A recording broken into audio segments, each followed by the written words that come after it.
Dankjewel, jullie. Dat was prachtig. Heel mooi gezongen.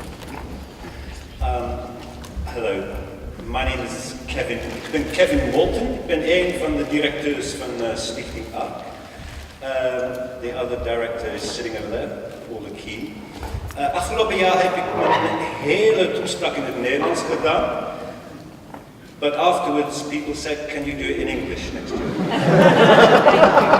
Thank you. I think that says less about the number of English people in the audience and more about the quality of my Dutch. So I'm going to be in English, if that's okay. Thank you all for coming. And I recognize that some people here know a lot about Stichting ARC, and some people know perhaps less. So I'm just going to take a few minutes before we get to some more beautiful music to tell you a little bit about 4 groups of people who are very special groups of people and make Stichting ARC what it is. The first group is the children that we work with. They have autism or other challenges in communication and forming relationships. They are all exempted from the school system, which means they don't go to mainstream schools.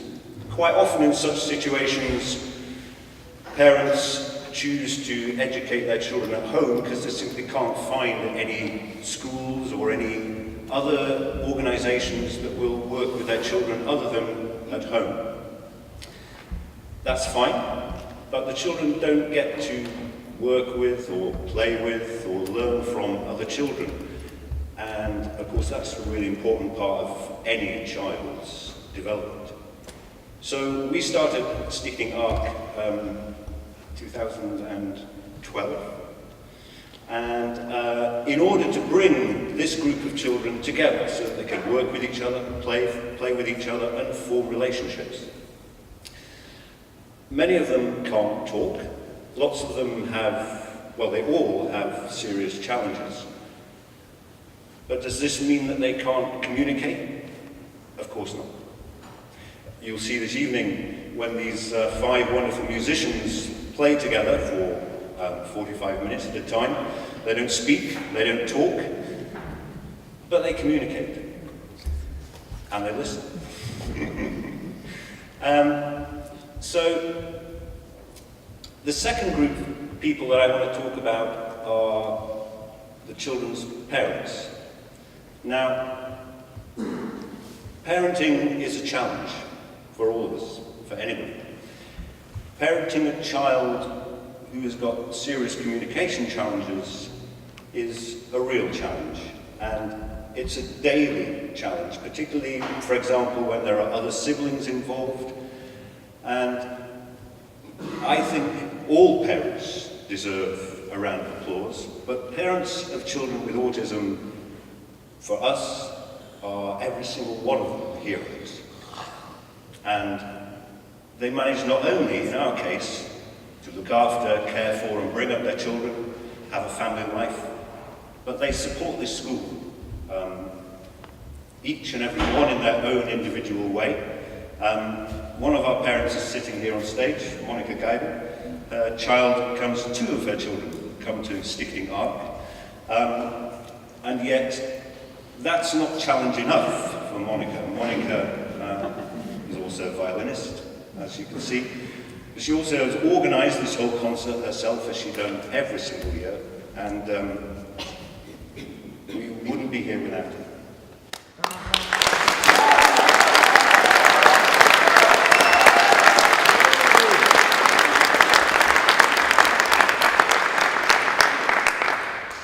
So, what is it we do with these children? And that brings me to the third group of people that I want to talk briefly about, and that's our staff.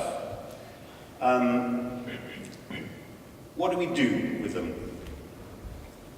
Some people call the children that we work with disabled or handicapped.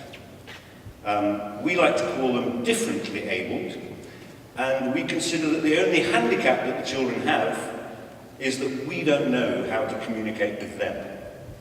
And of course, there are ways that you can communicate, and there are ways that we can help them to communicate with us. And that's a skill, and it's an instinct, and not everybody's got it. But every single one of our staff has it. They're handpicked, trained, and they work very, very hard for very little money. And it's a different way. It's a different way of working with children. It's a different way of looking at education in its entirety. This way of working with children is relatively new to the Netherlands. It came from America via the UK, which is why I'm here speaking to you in English.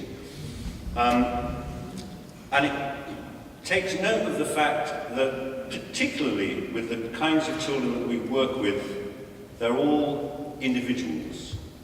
And they inhabit a world which is different to ours. They don't understand some of the things that we understand instinctively. But they're not stupid. They're very bright, they're very intelligent, and it's up to us to work out a way of communicating with them and a way of helping them to better communicate with us and learn how to navigate our world. And that turns on its head what education is usually about, which is a group of adults decide what a group of children should learn, and they teach it exactly the same way to a group of children. That doesn't work with the children that we work with. We have to work out, how can I get into this child's world in order to help them to communicate with us?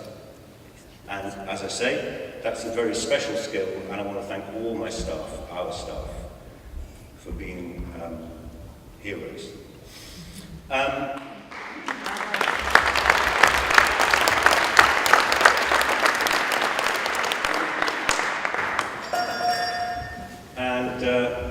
Last group, fourth group of people I want to talk about is you. Because we get funded, or should I say the children themselves get funded, and they pay us through the Dutch system of funding for social care. And that provides for the child's educator alone. Each child has their own educator. They require constant one-to-one supervision. We work in very small groups of children, up to 7 at a time. And every one of those 7 children has their own individual educator, working both individually with the child and also trying to help the children to work with each other and to communicate with each other.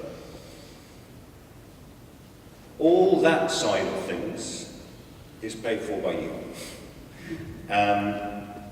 And thanks to your amazing donations and donations from other people who are not here this evening, we are able to do a little bit more.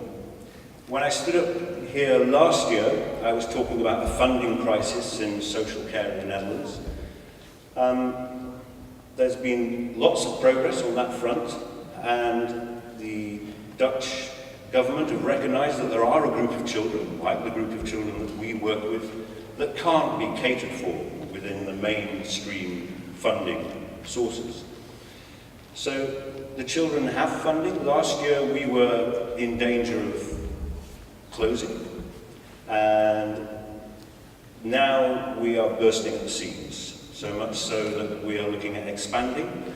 There's a space that's come available in the building that we work in, which we're considering taking over to bring in more children, because we're at the moment handling more inquiries than we can deal with, which is, for us, a very, on the one hand, happy situation to be in, because we're not threatened, but on the other hand, there's a group of children that we're not currently able to help, and we'd really like to be able to do that. That's going to take some investment. But even so, as I said before, the children get paid for, but the extras don't. And over the years, from donations, we have had a range of different things that make ARC different and special. We've had donations of equipment, sensory equipment, specialist equipment, which is very expensive. And this all has to come out of a pool that we make together. So I want to thank all of you individually for your contributions tonight and for coming. Thank you very much. And yeah, I said a couple of years ago that what we try to do with the children when we're looking at ways of communicating with them is to look at different ways. So the staff that we have, they're all trained in pedagogy, but they're also artists, musicians, dancers, and they have many other skills. They're all studying courses at their own expense, as well as working in the school, as well as being trained. And these extra skills are really what make communication special. And we're about to hear some more. A Mozart C major piano quintet. Thank you very much for coming, thank you for listening, and enjoy the rest of the evening.